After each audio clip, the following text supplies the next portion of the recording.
এই দাঁড়াও দাঁড়াও দাঁড়াও দাঁড়াও দাঁড়াও, কারোর কি উপকার করতে এগোচ্ছ?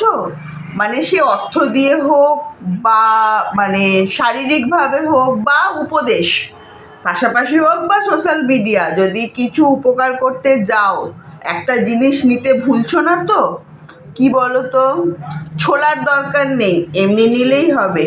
সেটা নিয়ে উপকার করার জন্য এগিয়েও। কেন, তুমি উপকার করার পরে তুমি যদি তাকে উপকারের সাথে সাথে ওই আছোলা জিনিসটা হাতে দিয়ে আসো, পরে তার ওটা সুবিধা হবে তোমাকে গিফট দেওয়ার জন্য।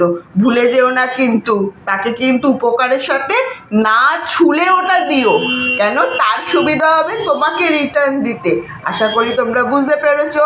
তাই খালি হাতে উপকার করতে যাবে না, অর্থ দিয়ে সঙ্গে আছোলা ওটা নিয়ে, প্লাস মানসিকভাবে বুদ্ধি দিয়ে, সাহস দিয়ে, মনের জোর দিয়ে যা খুশিভাবে উপকার করো, সঙ্গে একটা কিন্তু গিফট রেখো। রিটার্ন গিফটও তো পেতে হবে। ছোলার দরকার নেই কিন্তু আছোলাই দিও, তারপর ওটা ফেরত পাবে।